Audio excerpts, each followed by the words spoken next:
अब बात करते हैं कुछ खेल के मैदान से और आपको बताएं कि कौमी टीम के हेड कोच ग्रेरी क्रिस्टियन सीनियर खिलाड़ियों के इख्तलाफात और टीम के मामलात में अदम दिलचस्पी से नाखुश। ड्रेसिंग रूम में खिलाड़ियों को आड़े हाथों ले लिया, कहा कि टीम में कोई इत्तेहाद नहीं, खिलाड़ियों का fitness level up to the mark है।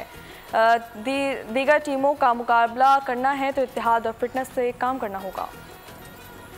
टीम में कोई कॉम्बिनेशन नहीं, टीम में कोई इत्तेहाद नहीं, कौन सा शॉट कब खेलना है इसका भी किसी को इल्म नहीं। Head coach Gary Christian team पर बरस पड़े। जराये के मुताबिक गैरी क्रिस्टियन ने टीम के इत्तेहाद पर सवाल उठा दिया। कहा कि जब से आया हूँ यही नोट किया है कि इस टीम में इत्तेहाद नहीं। कहने के लिए ये टीम है लेकिन ये टीम नहीं है। कोई खिलाड़ी किसी को सपोर्ट नहीं करता, दाएं बाएं सब अलग अलग हैं। कई टीमों के साथ काम कर चुका हूँ लेकिन ऐसी सूरत हाल नहीं देखी। गैरी क्रिस्टियन खिलाड़ियों के फिटनेस लेवल पर भी बरस पड़े। बोले टीम के खिलाड़ियों का fitness level up to the mark है ही नहीं, इसे बढ़ाना पड़ेगा। हम स्किल्स लेवल में दुनिया से बहुत पीछे हैं। इतनी क्रिकेट खेलने के बावजूद खेल से आगाही नहीं, कौन सा शॉट कब खेलना है किसी को इल्म नहीं।